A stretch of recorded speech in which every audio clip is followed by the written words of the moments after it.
Hello students, welcome you all to the third semester and finance specialization. I am Dr. P.V. Mohini, Associate Professor in the Department of Management Studies, Gayatri Vidya Parishad College for Degree and PG courses.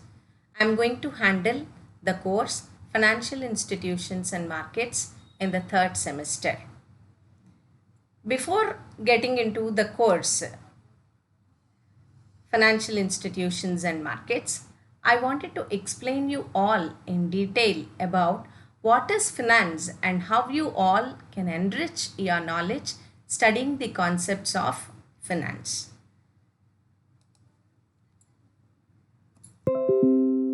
In this topic, we are going to learn about Introduction to Finance and Classification of Finance. You all know money is one of the most useful instruments or means of transaction that man has ever created. One cannot imagine a world without money. It plays an important role in everyday life and every activity of individuals, business, and the government. For business, it is essential for production and distribution, and a country's development activity is carried on with it. The proper management of money is called finance. Finance is the lifeblood of every human activity. It can be termed as the science of money. Introduction to Business Finance define finance as that administrative area or set of administrative functions in an organization which relates with the arrangement of cash and credit so that the organization may have the means to carry out its objectives as satisfactory as possible. In broader sense, finance refers to funds or monetary resources needed by individuals, business houses, and the government. The second part is classification of finance. The subject of finance has traditionally been classified as public finance and private finance. Public finance studies the sources of funds of public authorities such as states, local self-governments, and the central government. It deals in the income, expenditure, and borrowing of public authorities. When we talk about private finance has been classified as an individual, which is called to be as personal finance, profit-seeking business organization, which is called to be as business finance, and finance of non-profit organizations.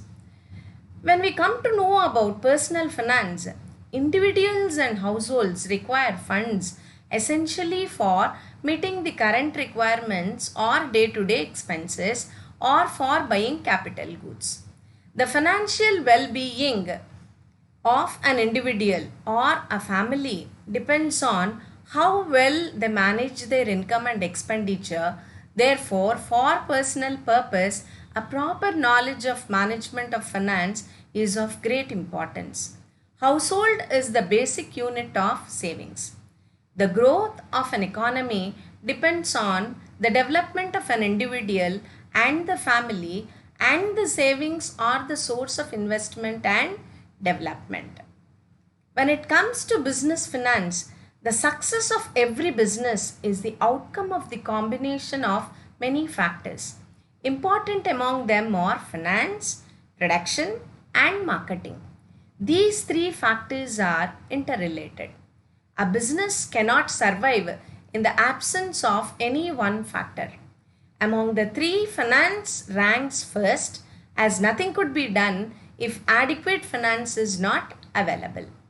Production depends on the application of the latest technology and the employment of men and materials which can be acquired only with money.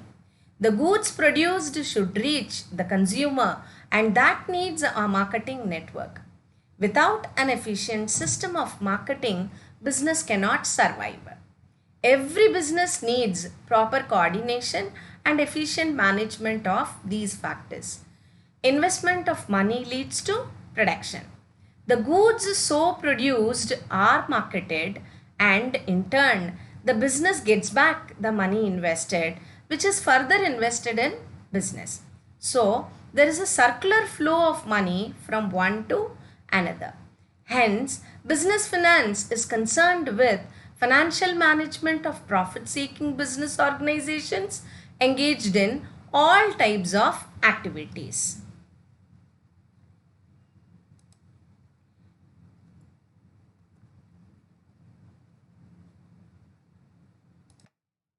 A business firm requires finance for its capital expenditure and working capital. The financial requirements of business can be obtained either from its own savings or by borrowings from outside sources.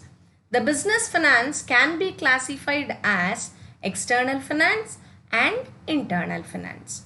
So, when we talk about external finance, when a business obtains the necessary finance from outside sources, it is known as external financing. It can either be direct or indirect financing. Then what is called to be as direct financing and indirect financing? Direct financing is done through issuing securities directly to households and other saving units. Indirect financing, which is used for many private savers, are not willing to offer their surplus to industries directly for fear of loss or due to lack of knowledge about the investment opportunities. As a result, some middle persons have emerged. They issue indirect securities and use the funds thus raised to purchase primary securities. In short, they issue one kind of securities and purchase another kind. This is known as indirect financing. The second topic of business finance is called to be as internal finance. A company may resort to generate financial resources internally for its subsequent financial needs of expansion, modernization, rationalization, and replacement of programs out of retention of business earnings. It is known as plowing back of profits. The funds can be used either in working capital sector or as a means to finance long-term capital structure. Hence, the utilization of internally generated funds for financing working capital or fixed capital requirements of a company is termed as internal financing. The third is called to be as finance of non-profit organization. Cooperative societies and charitable institutions such as government-run hospitals, schools and colleges come under non-profit organizations. They exist not for the purpose of making any profit but for rendering certain services to the society which also need finance. Okay, so now you all understood what are all the concepts that we need to learn in finance. When I wanted to conclude this topic, I can say that finance is applicable to every type of organization irrespective of its size, kind or nature. It is useful to a small concern as to a big unit, and the subject is so important and useful for all types of ownership organizations. Where there is a use of finance, financial management is helpful. Every management aims to utilize its funds in a best possible and profitable way. So, this is acquiring a universal applicability. Thank you.